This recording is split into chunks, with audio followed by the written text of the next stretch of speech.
नमस्कार, स्वागत आप सभी का। आपके साथ मैं हूं पुनीत और चलिए खबरों की करेंगे शुरुआत भोपाल से बड़ी खबर के साथ। बीजेपी प्रदेश कार्य समिति की बैठक यहां पर भोपाल में चल रही है, जिसमें प्रदेश प्रभारी मुरलीधर राव जो हैं उन्होंने 2-2 कह दिया है कि 200 दिन में 200 सीट जीतने का लक्ष्य पूरा करना होगा। प्रदेश कार्य समिति में मुरलीधर राव ने सख्त निर्देश दिए हैं। संगठन ने 200 दिन की कार्य योजना बनाई है। कार्य योजना में मंत्री, विधायक समेत तमाम नेताओं को अनिवार्य रूप से जाना होगा और 200 सीटों का टारगेट पूरा करने के लिए जो काम दिए गए हैं, इसकी नेताओं की निगरानी भी होगी। हर हितग्राही तक मंत्री पहुंचेंगे, विधायक पहुंचेंगे, सांसद पहुंचेंगे, बीजेपी के पदाधिकारी पहुंचेंगे और हर पदाधिकारी को काम की ऑनलाइन अपनी उपस्थिति दर्ज करानी होगी। प्रदेश के केंद्रीय नेतृत्व से लेकर प्रदेश के सभी नेताओं को हर हाल में जुड़ना भी होगा।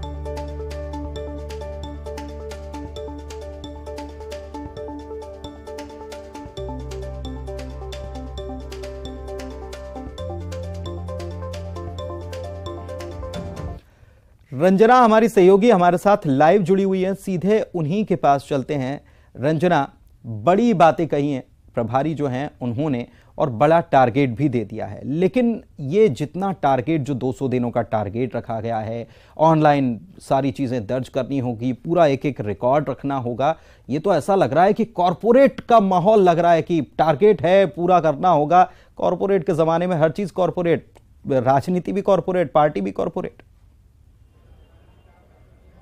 जी पुनीत, बिल्कुल सही कहा आपने, क्योंकि मध्य प्रदेश में भारतीय जनता पार्टी में अब चुनाव को लेकर और जीत को लेकर जो रणनीति है वो पूरी तरह से बदल गई है और नए तरीके से जो रणनीति है वो चुनाव को लेकर वो तैयार की जा रही है। और खास करके आज जो कि भाजपा की प्रदेश कार्य समिति की बैठक हुई, इसमें नए नए जो टारगेट हैं वो यहाँ पर रखे गए हैं, जिसमें विधानसभा चुनावों में अभी सिर्फ 200 दिन बाकी हैं। 200 दिन और 200 पार का जो लक्ष्य है वो रखा गया है और इसको लेकर कार्यकर्ताओं को अलग अलग जिम्मेदारियां सौंपी गई हैं, मंत्रियों को टारगेट दिए गए हैं और खास करके जो विकास योजना है, विकास यात्रा है, इस पर फोकस रखा गया है, जिसमें तमाम मंत्रियों से लेकर जो अधिकारी हैं वो भी जनता के बीच तमाम योजनाओं के प्रचार प्रसार को लेकर जो जिम्मेदारी है वो भी संभालेंगी। और विधानसभा चुनावों में 200 पार का जो लक्ष्य है वो रखा गया है। इसको लेकर जमीनी स्तर पर काम करने की जरूरत है, जिसमें खास करके जो बूथ लेवल है, बूथ है, उनको मजबूत करने को लेकर जो टारगेट है वो रखा गया। और इस बार जो चुनाव है उसमें सबसे ज्यादा जो निर्णायक भूमिका में होंगे वो है अनुसूचित जाति जनजाति के वोटर, युवा वोटर प्लस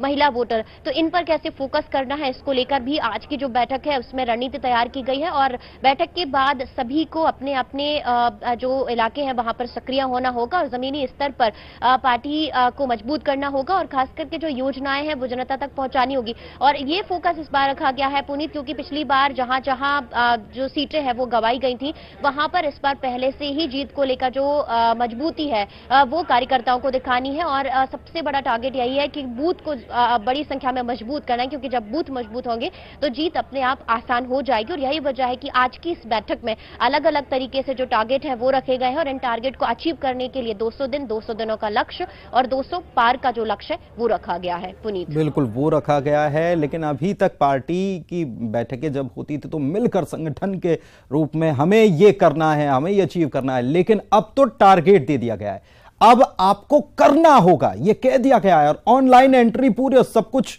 जो है वो चेक हो जाएगा, क्रॉस चेक भी कर लेंगे कि गए नहीं गए, क्या किया, कितना किया, सब कुछ हिसाब हो जाएगा। बहुत शुक्रिया रंजना आपका इस जानकारी के लिए। तो विधानसभा चुनाव होने वाला है और इससे पहले कांग्रेस भी पूरी तरह से एक्टिव है। आदिवासी वोट बैंक जो है इसको साधने के लिए पीसीसी चीफ कमलनाथ भी खूब जोर लगा रहे हैं। आदिवासी जनप्रतिनिधियों के साथ बैठक कर रहे हैं, जिसमें यह तय हुआ कि कांग्रेस आदिवासियों से जुड़े मुद्दे को लेकर जनता के बीच जाएगी। इसके साथ ही 2018 में आदिवासियों के लिए दिए गए वचनों को भी पूरा करने का भरोसा दिलाएगी। कांग्रेस का यह भी दावा है कि 2018 में पार्टी ने 31 आदिवासी सीटों पर जीत हासिल की थी और इसे दोहराने की कोशिश की जाएगी। कांग्रेस विधायक बाला बच्चन ने कहा है कि प्रमोशन में आरक्षण बैकलॉग के पदों को भरने का भी कांग्रेस ने वायदा किया है। प्रदेश के माननीय अध्यक्ष कमलनाथ जी ने पूरे प्रदेश के आदिवासी नेताओं कार्यकर्ताओं को आज बुलाया है, ताकि हमें समाज के मामले में क्या करना चाहिए। और भारतीय जनता पार्टी आदिवासियों की उपेक्षा कर रही है और उनके हक जो मिलना चाहिए मिल नहीं रहा है। इसलिए आज कमलनाथ जी 1 to 1 करके सबसे बात करेंगे और अपने अपने क्षेत्र में अपने जितनी सरकारी योजना चल रही हो गरीबों तक पहुंच रही उस योजनाओं के बारे में जानकारी अधिकारियों को भी बताएं कि भाई आदिवासियों के हित में काम करें।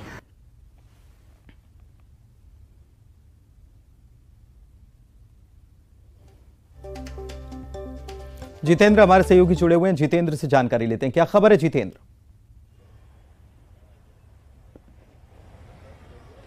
बिल्कुल, अगर बात करें तो आदिवासी जो है फैक्टर अब कहीं ना कहीं काम आने वाला है और चुनाव में दोनों ही पार्टियां आदिवासियों पर फोकस कर रही हैं। अगर बात करें तो पूर्व मुख्यमंत्री कमलनाथ ने ये एक बार भरोसा जताया है कि वो कांग्रेस के जो बाकी जो आदिवासी विधायक हैं उनसे लगातार संपर्क करेंगे। 31 सीटें उन्होंने उस समय चुनाव में जीती थी 2018 में। आगे पूरी दमखम के साथ अगले चुनाव में आदिवासी पूरी बाहुल्य सीटों पर कब्जा करने की बात कर रहे हैं। उसके अलावा ये भी कह रहे हैं कि जेएस के जो नेता हैं उन्हें भी उचित स्थान पार्टी में देने की बात कर रहे हैं। तो जाहिर सी बात है गठबंधन की बात सामने आ रही है। वहीं इनका जवाब देते हुए मुख्यमंत्री शिवराज सिंह चौहान ने पलटवार किया है। उन्होंने कहा है कि बेका और सहरिया जाति को बीजेपी सरकार 1000 रुपए महीना देती थी, उसे क्यों कमलनाथ सरकार ने क्यों बंद कर दिया।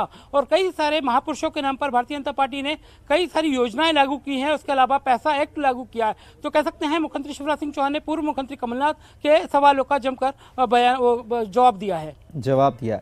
लेकिन 2018 की जो जीत मिली थी कांग्रेस को, या जो सपोर्ट जो मिला था, सहयोग जो मिला था आदिवासी वर्ग से, क्या नई रणनीति इस बार कांग्रेस अपनाने वाली है इस सपोर्ट को, इस जो जनमत था उसको हासिल करने के लिए, या फिर वो पुरानी बातों को लेकर 2018 में जो वायदे किए थे उन्हीं को दोहरा रही है? बिल्कुल पुनीत, आपने सही कहा। कांग्रेस ने हालांकि ये दावा किया है कि पिछले वचन पत्र में 70 से ज्यादा जो वचन पत्र थे उन पर हमने अमल किया था और उन पूरे जो बचे हुए वचन पत्र हैं उसे लेकर कांग्रेस आगे आदिवासियों के बीच जाएगी। मगर कहीं ना कहीं भारतीय जनता पार्टी 2 कदम आगे नजर आ रही है। उन्होंने कई सारी ऐसी योजनाएं आदिवासी इलाकों में लागू की है, उनके लिए पैसा एक्ट लागू किया है और कई सारे महापुरुषों के नाम पर कई सारी घोषणाएं की हैं। तो जाहिर सी बात है जो अभी कांग्रेस वचन पत्र में शामिल कर रही है भारतीय जनता पार्टी उसे बढ़ चढ़कर आगे अपनी जमीनी स्तर पर धरातल पर उतार भी चुकी है। चलिए, बहुत शुक्रिया आपका इस जानकारी के लिए। बढ़ते आगे, सीएम शिवराज सिंह चौहान इस गणतंत्र दिवस पर जबलपुर में ध्वजारोहण करने वाले हैं। चुनावी साल में यहां से महाकौशल को साधने की कोशिश रहने वाली है। सीएम के इस दौरे को भुनाने के लिए जबलपुर मेयर जगत बहादुर अनु ने मांगों की एक लंबी फहरिस्त तैयार कर ली है। इसके तहत मेयर ने सीएम से करीब 4000 करोड़ रुपए की मांग कर दी। इसमें जबलपुर में नर्मदा रिवर फ्रंट, अंतर्राष्ट्रीय क्रिकेट स्टेडियम समेत अन्य मांगे भी शामिल हैं।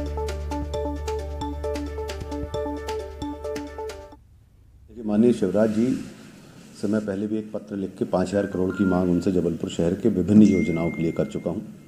मैंने अभी भी उनसे एक लगभग 4000 करोड़ की राशि की मांग विधिवत अलग अलग परियोजनाओं के लिए उनसे की है, जिसमें प्रमुख तौर पे जो मां नर्मदा का रिवर फ्रंट है, जो माननीय कमलनाथ जी के समय में स्वीकृत हुआ था, मां नर्मदा का जो रिवर फ्रंट है वो हम लोगों को चाहिए। उसके साथ वहाँ पे LED या लेज़र का शो बहुत शानदार मां नर्मदा पे किया जा सकता है। वो एक पर्यटन की दृष्टि से और भी दृष्टि से बहुत अच्छा होगा, उसके लिए मांग कर रहे हैं, जिसमें हम लोग महाभारत, रामायण और अन्य ऐसे बहुत सारे सीरियल्स जो हैं वो दिखाए जा सकेंगे। प्रतीक हमारे सहयोगी जबलपुर से लाइव जुड़े हुए हैं, सीधे उन्हीं के पास चलते हैं। प्रतीक, जबलपुर महानगर मध्य प्रदेश के उनमें से सबसे अहम शहर जबलपुर, और अभी जब इंदौर को या भोपाल को या ग्वालियर को बड़ा शहर बनाने की बात होती है तो जबलपुर इसमें कहीं ना कहीं पीछे छूट जाता है। महाकौशल की वैसे भी ये अभी अगर राजनीतिक सीनेरियो को देखा जाए तो उपेक्षा का बार बार आरोप लगता है, लेकिन इसी मौके को अब कांग्रेस भी दूसरे तरीके से भुनाने में लगी हुई है।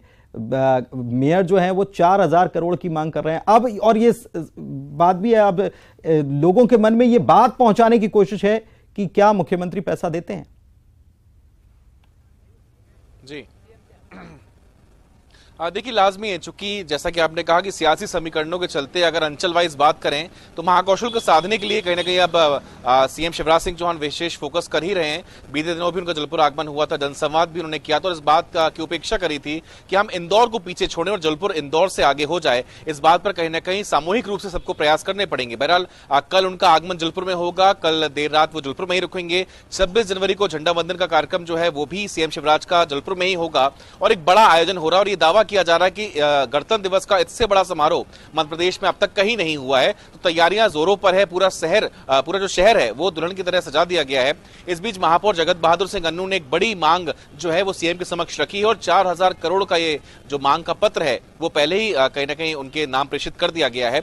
इस बीच इसमें सबसे प्रमुख, चूंकि नर्मदा मैया कहीं ना कहीं आस्था का केंद्र है, तो नर्मदा रिवर फ्रंट, चूंकि कमलनाथ सरकार भी जब आई थी उस समय घोषणा हो गई थी साबरमती की तर्ज पर नर्मदा रिवर फ्रंट की, लेकिन उसे अमली जामा नहीं पहनाया जा सका। इस लिहाज से अब जब नगर सरकार में कांग्रेस है तो इस बार फिर उस मांग को पुरजोर तरीके से उठाया जा रहा है और बेहद लाजमी समय में इस मांग को महापौर ने उठाया है। तो सीएम शिवराज महाकौशल पर विशेष फोकस कर रहे हैं और 2 दिवसीय आयोजनों की श्रृंखला में जलपुर आ रहे हैं। मां नर्मदा की आरती भी वो करेंगे, न केवल नर्मदा रिवर फ्रंट बल्कि इंटरनेशनल स्टेडियम, लेजर शो और तमाम जो योजनाओं की लंबी फेहरिस्त है वो बनकर तैयार है। इस बीच क्या सीएम इन मांगों पर विचार करते हैं या नहीं करते हैं, लेकिन विपक्ष तो कहीं ना कहीं तैयार रहेगी, जो कि एक बड़ी मांग की है, पिटारा खोलने की मांग की है कि खजाना खोले प्रदेश सरकार महाकौशल के एपीसेंटर जबलपुर के लिए। तो देखना होगा सीएम क्या रिएक्शन देते हैं। महाकौशल की राजनीति पर की अगर बात कर ली जाए, क्या इफेक्ट पड़ने वाला है? जाहिर सी बात है कि कांग्रेस अभी अगर जबलपुर में देखा जाए तो कांग्रेस तो नगर निगम शहर की सरकार में तो है ही, लेकिन बीजेपी के भीतर ही भीतर कितना बदलाव हो जाएगा, इससे क्या सध पाएगा महाकौशल?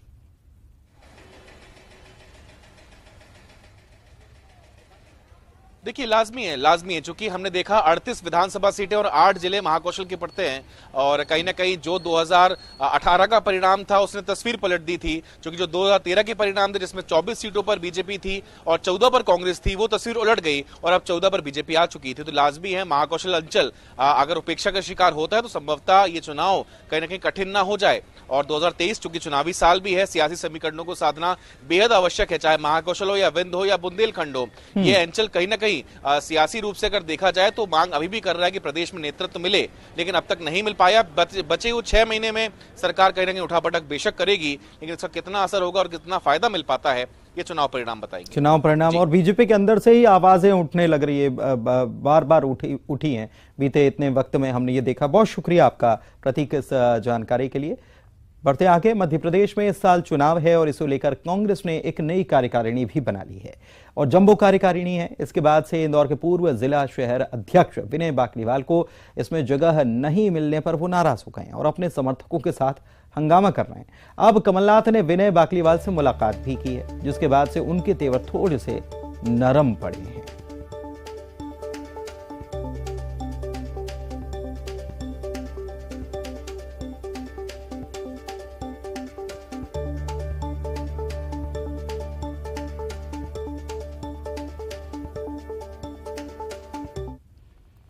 सीएम शिवराज सिंह चौहान ने दिग्विजय सिंह के सर्जिकल स्ट्राइक पर दिए बयान को लेकर निशाना साधा और कहा कि दिग्विजय सिंह पाकिस्तान के साथ खड़े हैं और कांग्रेस टुकड़े टुकड़े गैंग के साथ खड़ी है। सेना का मनोबल गिराने का काम दिग्विजय सिंह ने किया है। आपको बता दें कि दिग्विजय सिंह ने सर्जिकल स्ट्राइक को लेकर सवाल खड़े किए और फिर सर्जिकल स्ट्राइक के सबूत मांगे।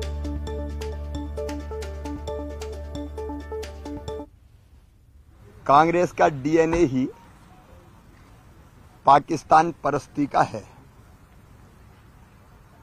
कभी सर्जिकल स्ट्राइक के सबूत मांगते हैं, कभी राम मंदिर, भगवान राम का अस्तित्व था कि नहीं था इसके सबूत मांगते हैं, कभी राम सेतु के सबूत मांगते हैं और फिर दिग्विजय सिंह ने यात्रा में चलते चलते शायद कहा है श्री राहुल गांधी जी साथ चल रहे हैं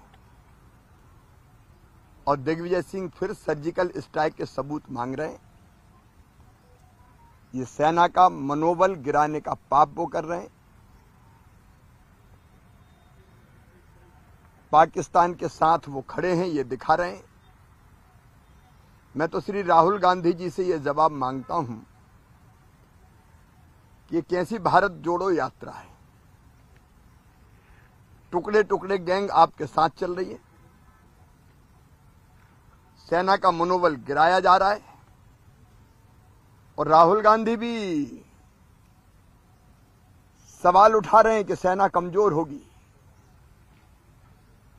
ये देशभक्ति नहीं है। कभी दिग्विजय सिंह के राज में सिमी का गढ़ था, ये मध्य प्रदेश। सेना का मनोबल गिराने का पाप और अपराध तो कम से कम कांग्रेस ना करे। इधर रामेश्वर शर्मा ने दिग्विजय सिंह पर निशाना साधा और कहा कि सबूत मांगने वालों को फाइटर में बांधकर सेना लेकर जाए, जिससे ये पाकिस्तान की तबाही को देख पाए। ये खाते हिंदुस्तान के हैं और गाते पाकिस्तान का है। गाते पाकिस्तान और आतंकवाद की है। और अब तो मेरी भारत की सेना से करबद्ध प्रार्थना है कि जब भी सर्जिकल स्ट्राइक हो, जब भी पाकिस्तान के आतंकवादी कैंपों को उड़ाए जाए, बम फेंके जाएं, तो इन तीनों महापुरुषों को उन विमानों के नीचे बांध कर ले जाया जाए, बमों के साथ इनको भी वहां पटक दिया जाए, जिससे जब ये भारत लौट कर आए तो गिनती अक्षरशः बता दें कि कितने पाकिस्तानी कैंप उड़े, कितने पाकिस्तानी आतंकवादी मारे और कौन कौन वहां पाकिस्तान के आतंकवादियों के ऊपर रोने वाला था और नहीं रोने वाला, तो ये तीनों रोले हैं। ये सेना के मनोबल गिराने वालों हैं। सेना के मनोबल को गिराते हैं, हिंदुस्तानियों के मनोबल को गिराते हैं, लेकिन इन नाकारा और बेईमानों के कारण किसी का मनोबल नहीं गिरेगा। सेना भी ताकतवर है, मनोबल भी ताकतवर है और इनको कुचलने का सामर्थ्य और आतंकवाद को कुचलने का सामर्थ्य भारत की सेना में था, है और रहेगा। तो दिग्विजय सिंह ने एक बार फिर से सर्जिकल स्ट्राइक पर सवाल उठाया, इस पर जवाब और निशाना साधा जा रहा है लगातार बीजेपी की तरफ से। लेकिन इस मुद्दे पर कमलनाथ से जब सवाल किया गया तो उन्होंने साफ कहा कि इस पर हमारी पार्टी का स्टैंड क्लियर है। जयराम रमेश ने पहले ही पार्टी के स्टैंड के बारे में सबको बता दिया है। संगठन के इतने बड़े लोग हैं हमारे, तकरीबन 1 या 2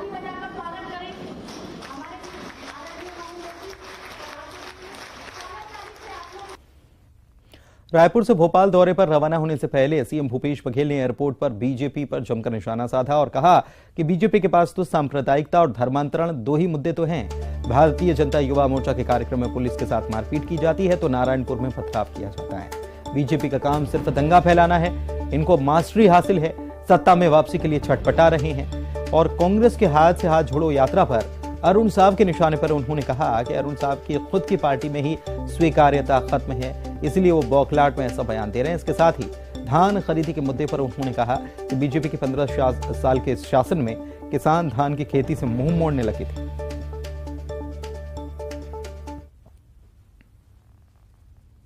पहले वो बताया कि पार्टी में उनकी स्वीकार्यता कितनी है। हमारे तो पूरा राष्ट्रीय स्तर पर कार्यक्रम चल रहा है, जो भारत जोड़ो और फिर हाथ से हाथ जोड़ो, इसे बखलाए हुए भारतीय जनता पार्टी को, क्योंकि इसका कोई तोड़ नहीं है। तो भारतीय जनता पार्टी के लोग बताया कि जब उसकी सरकार थी तो मनमोहन सिंह कितने बार धन्यवाद दिए, फिर दूसरे से अपेक्षा कैसे करते हैं। 105 लाख मीट्रिक टन धान खरीदी, वो तो 50-55 लाख तक नहीं पहुंचते, हम 2 गुना 4 साल में 2 गुना कर दिए। जितनी धान खरीदी होती थी 12 लाख किसान उसे धान बेचते थे, अब 23 लाख से अधिक किसान धान बेचे। उसके पास तो और कुछ है ही नहीं, इनके पास कुछ है ही नहीं। धर्मांतरण, सांप्रदायिकता, दंगा फैलाना। भारतीय जनता युवा मोर्चा की रैली में देखो किस प्रकार से पुलिस वालों से मारपीट कर रहे थे, और अभी नारायणपुर में घटना घटी, सब भारतीय जनता पार्टी के नेता आरएसएस के लोग थे जो जेल में। तो ये लोग दंगा फैलाने का काम कर रहे हैं और ये इसी में मास्टरी है इनकी, और इसी कारण से वो रासुका का विरोध कर रहे थे। और इसी के साथ इस बुलेटिन में इतना ही। नमस्कार।